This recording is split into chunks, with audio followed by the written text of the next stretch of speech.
So let's get on to the first film then, shall we, Tara, baby? Yes, we shall, Matt, darling. We have Barbie, which was directed by Greta Gerwig, who has had a fantastic, if fledgling, directorial career. She did one of Tim's actual favourite adaptations of Lady Little Bird? Women. Oh, Little Little Women, yeah. Women, and one of my favourite films of that year was Lady Bird as well. Mhm. Now Noah Baumbach or Baumbach, I don't know how you say that specifically, I'm not sure. is her partner, and he also has a history with indie films. He did Marriage Story for Netflix, probably most prominently. But Tara, that's all the things that have already happened. Barbie is something that is currently happening. Now, what were Yes, your it is. general thoughts on this? What were your vague but very distinct at the same Ethereal. time? Yeah, how did you think of it in the broadest sense? Did you enjoy it? Yes, in the broadest sense, I enjoyed it, and I also felt like I was having a singular experience. This is not an everyday movie. Yeah, yeah, that's a really good way of putting it. Yeah. I also wondered if the people in the theater actually knew that it was for adults. Yeah, that is something. Yeah, that's I a was big, next to big some question. very small children that I felt like could maybe use an intervention. Yeah. But what was your general experience like? Because I've never seen anything like it before. Like, because we're quite reserved over here in Blighty, Mhm. where the only Oh, we're film that's not. ever got whooping and cheering or even clapping. There was Yes. conservative clapping when Spider-Man came through at the Oh, end of that's all. Endgame. And people were like, yes, well done, Spider-Man, you're back. Yeah, bravo. Go Very on, polite. Spider-Man. Yeah, three claps, and then people were looking around. Who's clapped the fourth time? No, it was Yeah. very loud. It was loud here. Yeah. Besides the children chattering, there were also people talking back to the screen and cheering at Yeah. certain moments and things like that, which Yeah. I'm used to. But So, with it here, like everybody, not everybody, but it was, I think it's like school holidays. So you had like your late age yes, it is. teenagers, and then you also had ladies of probably young or established families. So we're talking like 30s, 40s, maybe in 50s, and everybody was wearing pink. Yes, Everybody. and in some It cases, was there were three generations of people together. that was really Like, cool. It was really yeah, cool. everybody was like dressed for the club, basically. And I saw a few men do such a wonderful job of it. I was really, Oh, I know, it because was I well wish I done. had, like, thinking about it afterwards. I thought, yeah, I reckon I could have put something together. Yeah, there was a guy in our showing, and for obvious reasons, I didn't tell him I appreciated his outfit because I didn't want to be arrested. But but he really pulled off like a baby tank top that came like to midriff. Oh, what a guy. Did he I have a gotta little give him paunch? credit. Did he have a paunch or was he ripped up? He was ripped, but he was a baby, Oh, so I couldn't have okay. impure thoughts. But if he had been older, maybe. Well, I mean, you don't control where they come from, Tara. What you do about them is under your control. Have you been talking to my therapist? Maybe I am your therapist. Oh, one never knows, do one? No. I I was more excited about the proposition of the whole Barbenheimer thing. Like Yes. Yeah. this is because it's not our jobs, but we really enjoy this sort of stuff, and we volunteer like quite substantial amounts of time to the podcast. So when you have like something that's come from nowhere that Mhm. feels like an event that is it sort of surpasses your own circles, and it's kind of like almost in the zeitgeist immediately. That when you Mhm. can attend that, and I often go to the cinema on Fridays. Sorry, and like with Mission Impossible 4 a week earlier, and I saw that on Saturday. because I go in the daytime, I'll get a McDonald's breakfast on the way. I'll see the first one at 11. That's a good idea. It is a good idea. It's the best Yeah, idea because then you're hooked up on MSG and French fries, and you're exactly. like, or like egg McMuffins and hash browns, and you can't wait to get set down. That's probably why I fall asleep so much in the cinema as well. Oh, it does make sense now that you say that. I'm So going in with like some cheese sticks in my purse just in case. It's not the same. and then you can watch the first one early afternoon and then miss the rush hour traffic and get home for about 4 o'clock and get Yeah. down the pub or make yourself a succulent Chinese meal. One or the other. And usually, I wouldn't say they're empty, but they're sparsely populated because I was specifically gone it in the morning and the afternoon, early I afternoon like that. before here. Yeah, Yeah, because it feels like it's more my comfy space. I mean, I went me to too. see the biggest one I did. I've done a couple of 3/4s and I've done a couple of 4/4s and I've done yeah, I think I've done mostly I'll try and do a twofer. Like if I go, like I'll get Oh, two I in or just caught three. what you meant. Did you see me giving you orientation reflex on that? I'm like, Yeah, but yeah, so but yeah, and usually I will have the cinema basically to myself. But this yeah, year's been different. Again, not getting off the topic of Barbie, but it's been relentless. Like usually I do that and it's catching up with films that weren't quite big enough for us to talk about, and there might be one. But recently, like it's been one after another. yeah, been relentless. I liked it, but it wasn't without its faults. Margot Robbie and Ryan Gosling.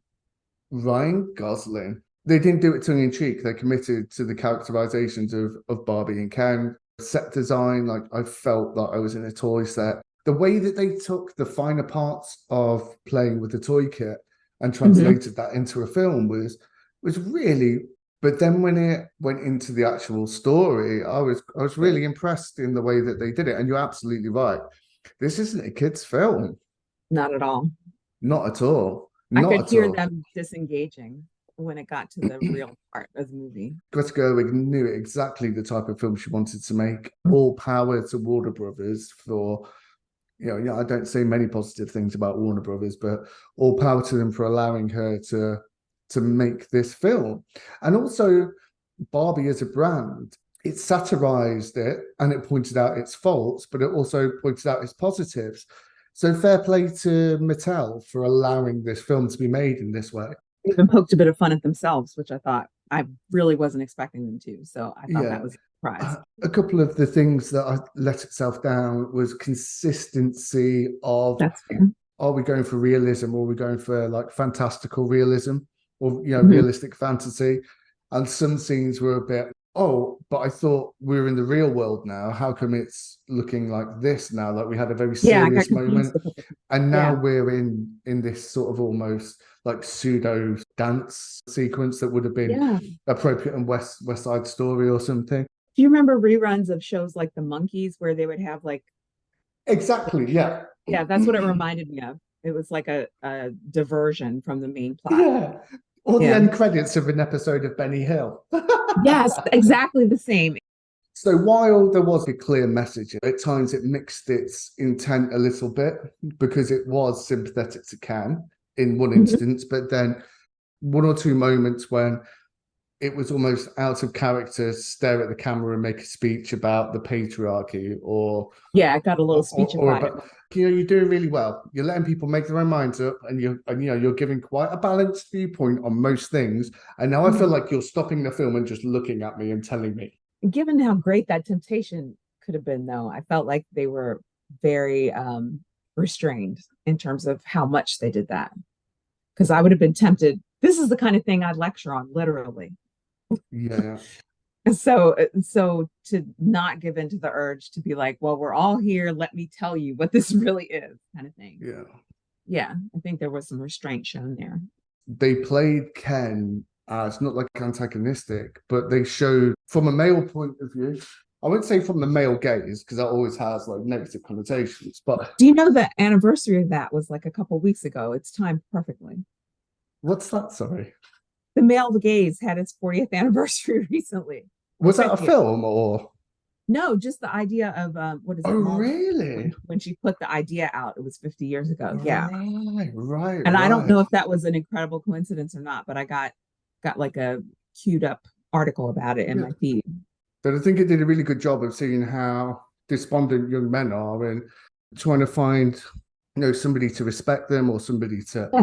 to love them, and how difficult that's become, especially with how internet dating and things like that, that it almost the power is with the women in that instance. And I think that showed helplessness of some young men's plights. I mean, not that they look like Ryan Gosling and have six packs and are just in a manufactured Right. situation, But I really enjoyed that opening part of the film because I thought it was that experience is quite evident of what a lot of young men actually experience day to day. And I thought it's great that they're showing the sort of two sides to the situation. Can I add a bit to that and say that Yeah, of course. I think the dream has always been that the fact that men weren't being commodified as much was going to be our route out of being commodified, but instead, it seems like we've found a new way to commodify men so that they're getting bad Exactly. treatment. And so it was nice Yeah. to see someone sort of admit that. And also when they went through to the real world and then the idea of the patriarchy, when that was, very firmly grasped as the central motif of the second act of the film, when Ryan Gosling's Ken, found out about it, and then he tried to enact the patriarchy in his benefit, that it actually showed that maybe there is a patriarchy, but at the Mhm. same time, that's not the common experience for every man. And then he was like, okay, No, I'm going to be a doctor now. Well, are you qualified enough? And then he was like, well, am I? right. And it went through it. I went through it, and then went through it until he was just trying to be beach can. And it I was need to like, do well, beach. Yeah. yeah, can you swim?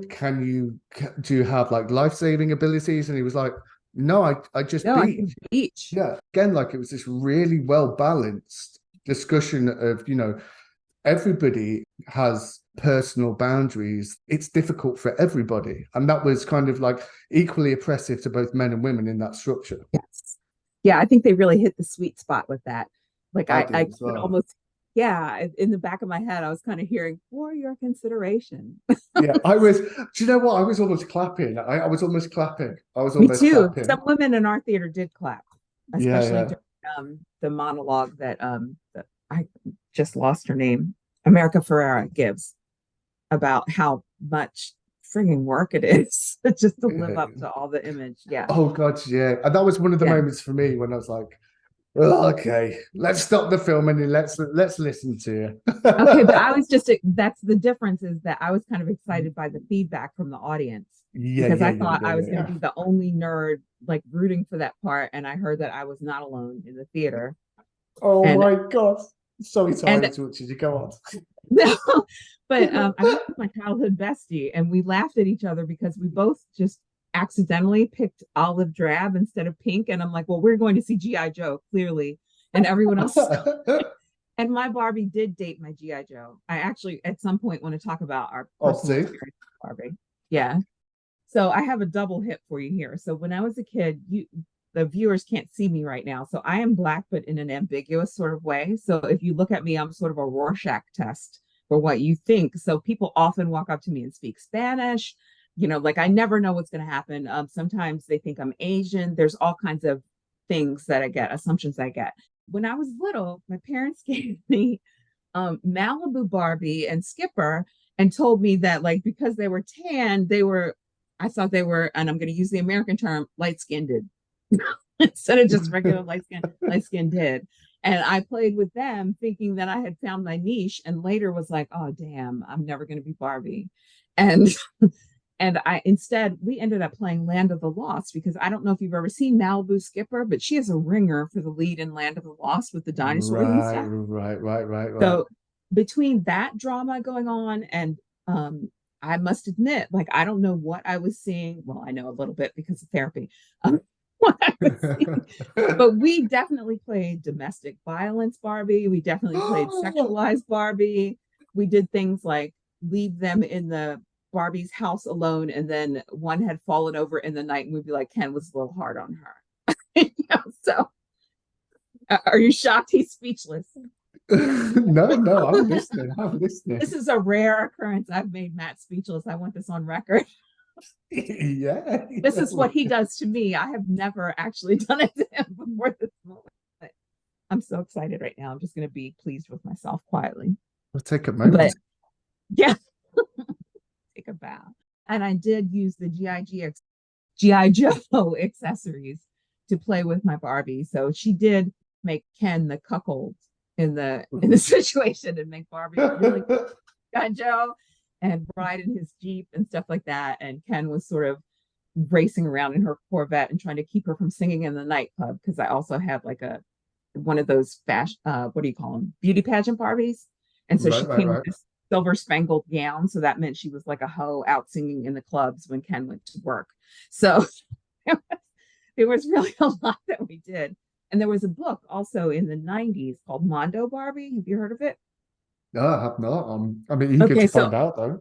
yeah, it's really good. People send in their experience with Barbie in the form of short stories, and it's sort of precious to me. Like I still remember specifics about some of the short stories and kind of wrote one in my head about what I'd want to do if I had a chance to contribute. And this kind of brought it all rushing back. Like this is a moment. It felt like a watershed moment for some reason. Um, but but yeah. Well, I can remember when I wanted a She-Ra to go with my He-Man. Yes. Yeah, I mean, I don't think I was quite Because it was as He-Man and She-Ra, not like Barbie and Ken, right? yeah. I mean, I can't remember. I mean, I can always remember being, I think, like, I wouldn't say sexualized child because that would mean I would sexualize myself. But let's just say from an early age, I knew where my willy was. That's different. Yeah, that's probably natural. That's a good kind of sexualized. You Yeah. know where the spot is that feels good is different from being sexualized. Yeah. I think we And then should when I make that started distinction. like grinding my bum hole against the end of the bed as well, I was like, cool. A little bit creative, yeah. Yeah, it was kind of like just like experience points. You've unlocked level 2. Right, exactly. That's a perfect analogy. I do remember giving the bedpost an eye, like Yeah. Yeah. Then, the edge of the bed becomes a shower door, and then the rest is history. exactly. The rest is history. Thank God for showers, and thank you whoever invented the pulse on the shower. I do remember the moment of thinking, oh my God, if Oh, I find a human being that can do this, I'm really in trouble. I remember that trip to Germany very well. Yeah, no doubt. Oh, yeah. I also pulled 3 muscles at the same time and didn't want to cry for help because I couldn't explain what had happened. That is the worst kind of explanation you ever would So give, how right? so how is it your hamstring, your shoulder, It's and simple, really. yeah, I slipped, I fell, things happened. Someone's gooch got tickled. I like that word. I've never used the word scooch, but I think I'm going to now. The gooch, Oh, gooch. gooch. I like scooch too. So we may need Well, you call it a taint, don't you, over there? we call yes, we do call it a taint. That space that taint one thing and taint another. Yeah. It's tainted love. Oh, that makes me wonder now if that's what they were singing about. Well, it'd make a lot of sense. I mean, Mark Armand wasn't shy of he wasn't shy of a lot of things. That makes me want to sing the line, but I'm not going to do it and give you tape like that. Do you remember that he did a cover version of Something's Got a Hold of My Heart with Gene Pitney? No, I don't. That sounds like something I would really dig, Oh, though. I had it on a 7-inch single as a child under the age of 10. It was one of the first songs that I could ever remember buying. But like it was kind of like Gene Pitney. Oh, something's got a hold of my heart, dragging my soul and my senses apart. And then obviously Mark Almond comes in with his absolute syrup, and you're like, fucking, I ain't gonna do that on a podcast 40 years later. We're going to have to look that one up. I need to hear that. Oh, it's a good one. I like it. So what were we talking? We were talking about Barbie, Sarah. Taints. I We don't did. remember. Taints, Barbies. And talking about that, they did not have taints, did they? Oh my gosh, that scene where they talk about what they do and don't have was one of my favorite moments in the movie. I think when Ken says And that line. Are we doing no spoilers, right? I know we do spoilers, yeah, just knock it out of the The part park. where he says, I have all the genitals. It's like one of my And I say that I almost switched off in the first 10 minutes, but I liked how literally the literal interpretation of some, like, without the hand it would pick her up and it would just like float her yes, down she to would the drop. car, and Yeah. then she'd be in the car and the car would be driving on its own, and she's like waving out the back And of she it. was the And right proportion to the car. Like real Barbie was kind of stuck in the car. Her feet didn't really yeah, fit. yeah, it's really good. Oh, Yeah, it on was. before we move on too quickly, I was like, oh, fuck it, I ain't gonna watch what I say. It is what it is. I Did I you haven't been watching what I say. Come with me. there was a moment when I was like, is that the trans guy from like the Miller?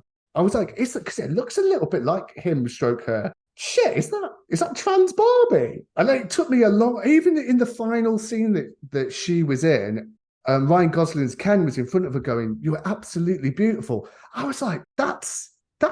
I don't think that was originally a lady.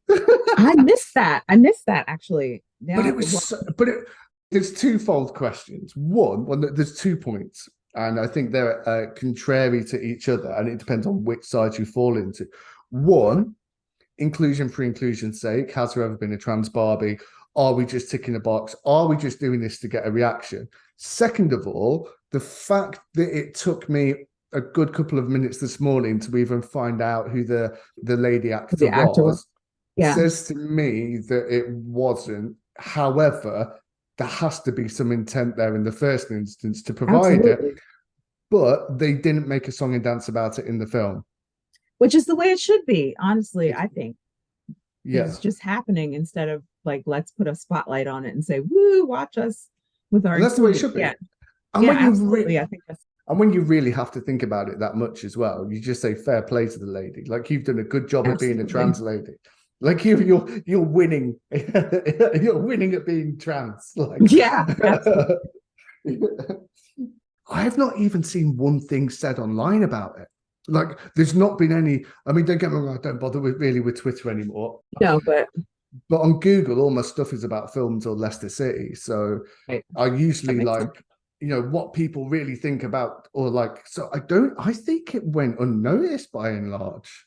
I think you're right because my algorithm is not that far off yours at this point, thanks to my Leicester City adoption. But I haven't seen anything about it. And I also spent a good part of the day yesterday plugged into NPR and I didn't hear anybody talking about it there either, which would be a Yeah, place I yeah, would think. Yeah. yeah. So, I mean, well done to one Greta Gerwig. I'll tell you what, let's not objectify the actress. Who was it? No, I don't want to. Hari or Hari Neff Okay. was the actress's name. So yeah, fair play to Harry or Hari. What about the Dua Lipa in John Cena cameos? Oh my gosh. I think at one point I actually exclaimed John Cena for the win, if I remember correctly. They were just nice little extras. It's what the film does really, really well. It gives you something to think about, and then it gives you a moment, and then it's pretty well put together. So I suppose that's good editing. The thing that Mhm. I was talking about earlier, when Barbie and Ken are in the real world, they have very Mhm. real world pushback to, they're wearing the fluorescent, the day glow beachwear Yeah. with the day glow rollerblades, and Yeah, that they was go cute. down. People are like, what the hell's going on with you lot? And then Yeah, it's all played as quite real world experience. But when they go to the right. Mattel offices and you have Will Ferrell and you have the gentleman that spots the problem, it's kind of Mhm. almost played like a musical, It was hard, exaggerated and over expressioned, kind of a little perverted its clunky. intent to me. It reminded me a lot at that point of Elf, which Will Ferrell Oh, was that's a in. good callback. Yeah, The main arc was about reconnecting with the person that owned her, and the right. misdirect that she thought it was a child, but it wasn't. It was one of the mother's final memories of growing That up, was and great. that when a Yeah. kid moved away, that romanced the Barbie doll because it reminded her of growing up with her young daughter.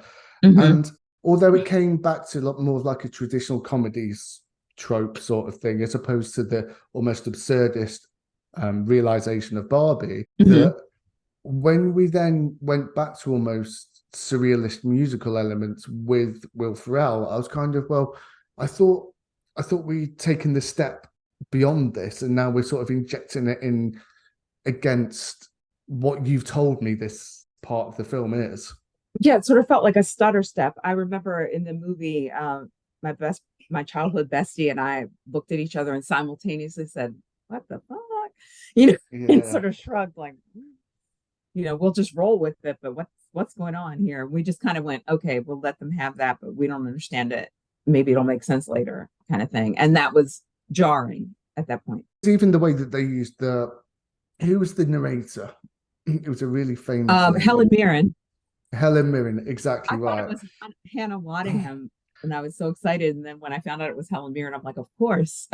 The way that they used that, in the way that they used the Very background clever. music and the sing-along elements to it, they started it with a very traditional, made for kids. Barbie's doing great. Barbie wins the day. And then the way that they corrupt that going through, Mhm. the same way with the narration from Helen Mirren, that even that showed the progression from Barbie Land to putting her in the real world. Real world. Yeah. Even those aspects of it told you what to expect, where we were from the film, whereas the whole Mattel dreary grey, and Hmm.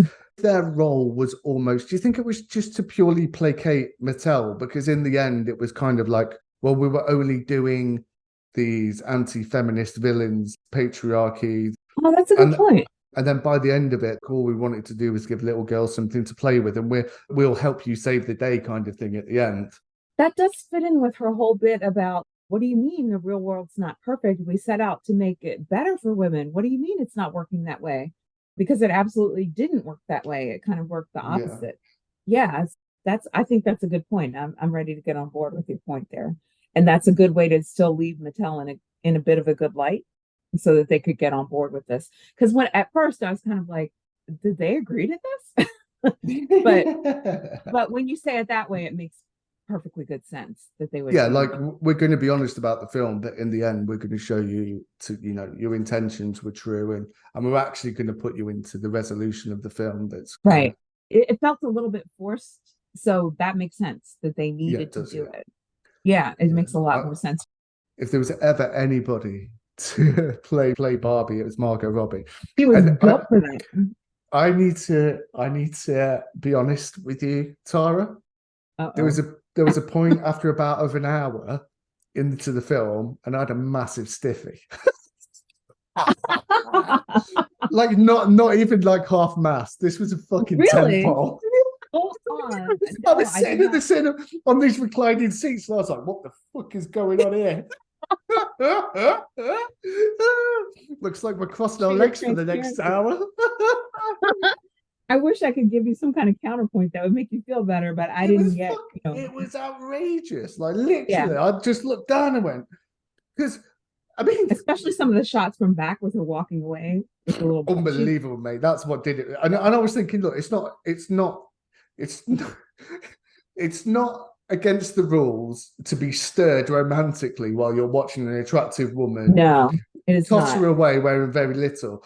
But to have a raging stiffy in the middle of what you expected to be a child's film is not acceptable. It's not. It's not at No. all. And I when it thought, God, I'm my going to be on the front page of the local newspaper as fucking no, cinema pervert. I'll come forward and speak for you if something happens. But I kept thinking, I kept thinking it's PG-13, it's okay.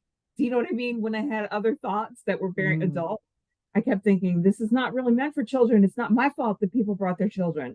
Yeah, exactly. It's okay. And in I fairness, definitely had feelings. I always sit in the first three rows, so it wasn't that Oh, big that enough makes for sense. anybody else to see it. That makes that makes sense. We were at least 6 or 7 rows back on purpose because I have gotten a stiff neck before from being in the first couple rows, and so we try to avoid that. Well, at least we both had something stiff. Right? We have that in common, and look at what I'm sporting here. That's a big one. Oh, crikey. I'm touching my neck right now, you guys, Oh, yeah. just to make it clear that I'm not doing anything bad. But Lie on your back and shut your eyes. but, Oh, but good grief. But yeah, yeah, Margot Robbie, if there was anybody to play Barbie ever. Helen Mirren nails it, doesn't she? When she says, Mm, by the way, like footnote, if you're going to yeah. be talking about how this perfection doesn't exist in real life, maybe don't get Margot Robbie for the part Yeah. because she Yeah. was there embodying the perfection that we're talking about how it can't exist. Yeah. So, Yeah. Yeah.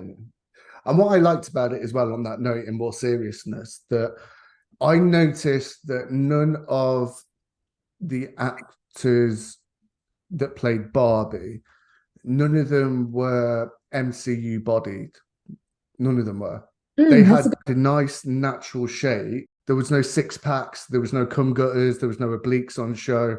For It's a all really good point. They did that and to the that Kens, but not the Barbies. yeah, yeah. I suppose it's more of that sort of 50s pin-up look, really, that it would have Right. been based She looked upon. like the original Barbie down to the outfit. That was really well done. That part in the beginning that did the callback to what is it, Space Odyssey. I've forgotten the year because we've passed it in real Oh, life. 2001. 2001. If they said something basically, if you don't like this, then you should probably get back to promoting one of Zack Snyder's film franchises or something Oh, like that was that. hilarious. I really burst. So, oh, it was brilliant. It was brilliant because it was so self-aware. The whole film was self-aware like that. Yeah, that wink wink and knowing that they're in on the joke is a whole different level than wondering whether they're in on the joke. You don't feel mean when you're laughing at the film. Yeah, yeah, yeah. And you know what? If Ryan Gosling was Best Supporting Actor come April, I would have no problems with that. As a cinephile, as somebody that loves watching films, loves the indie stuff, will watch anything that A24, that Neon, that Fox Searchlight put out. I'm not a snob, I'm not Like connoisseurist art in, house only, please. Yeah, yeah. no, not like But that. Ryan Gosling, for especially for a man that you would imagine that doesn't have an emotional connection to Barbie, he just played it like not straight, Well, but he played the role as it needed to be played. there almost needs to be a new word for the kind of straight man that he played because I Yeah. and I also kept thinking I thought he could never top the Notebook for me, but I think this is tying in terms of Which me respecting his skills as an actor. oh, what's the one that I loved him in when he plays the ukulele in the with Michelle Williams? Is it Blue Valentine? I don't think I saw that one yet. He's one of my favorite actors. I don't know what my top five is. Like there might be seven actors in my top five if I made the list, but he's definitely Right. one of my top five actors, right? Yeah. Drive is one of my all-time favorite films. I love that film. The soundtrack, the way he's so taciturn, introverted, but yet, it's almost like an autistic way of being kind of highly skilled, but like socially inept.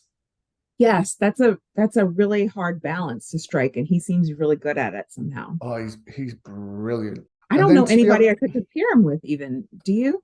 his filmography is like you're putting peak Ryan Reynolds and peak Bruce Willis together Well and said. smashing them into one. Smashing them. Unbelievable Yeah. talent. Wait, did you just say I get to smash them? I'm sorry.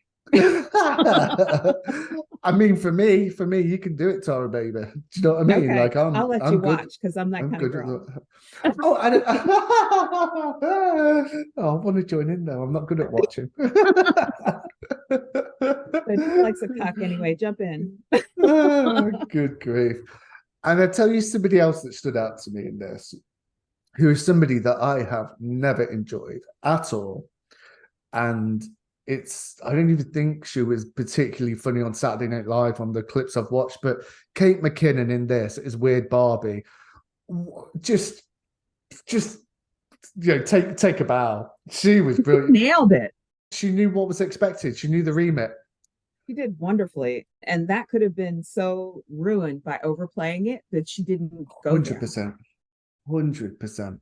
Yeah. Yeah, I feel all the more confident that she's going to really have a good film career along with her Oh, TV no career. way. Ritu Arya was in it as well. No way. I didn't know that was Really? her. Yeah, she's one of my favorites from Umbrella Academy. And Yeah. yeah, Oh, she's good. Okay, I'm not crazy. Ryan Gosling was the protagonist in Lars and the Real Girl because that kept popping into my head too. I don't know if have you ever right. seen that? No, it's a new one on me. You will love it. It's about, do you know what real girls are? Quote unquote. I'm doing that with my hands since you can't hear me No. Air doing it. quotes. It's an actual doll that exists. It's a sex doll that exists in the real world, and he falls in Right. love to the point where he brings her around to his family and stuff.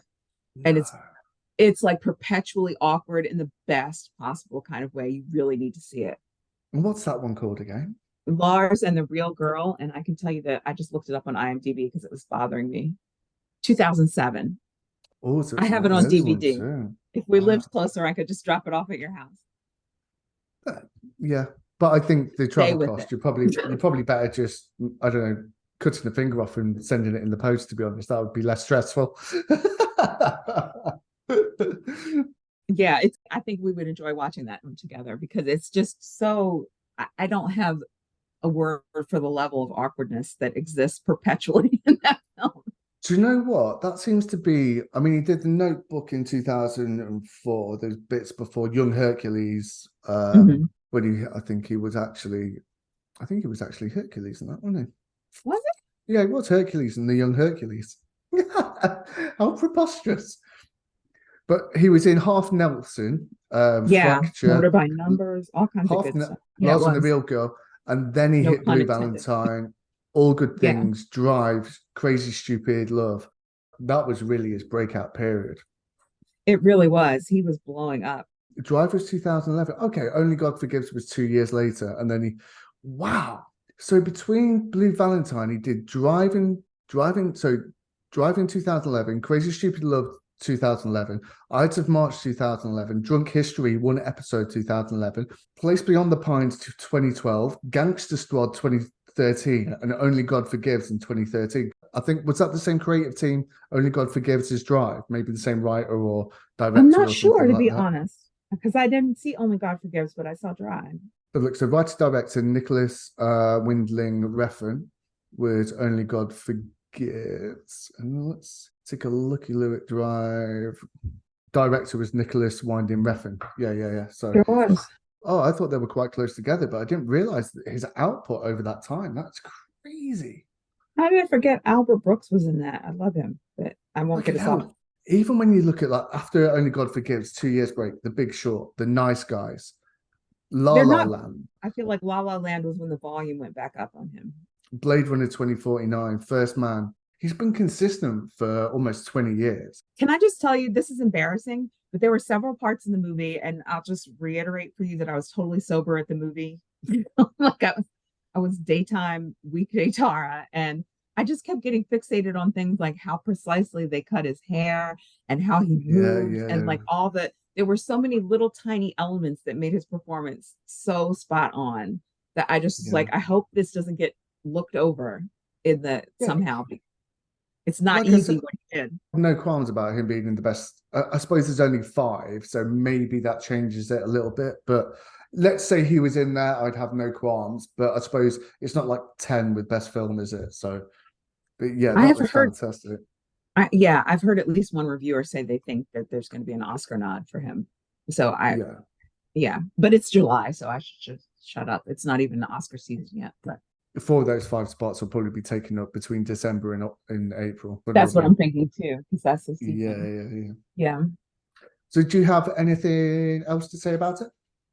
No, except to say that it was the kind of movie that I left wanting to see again. I think that's a good bridge for me Yeah, to I'd the watch next. it again. So, Mhm.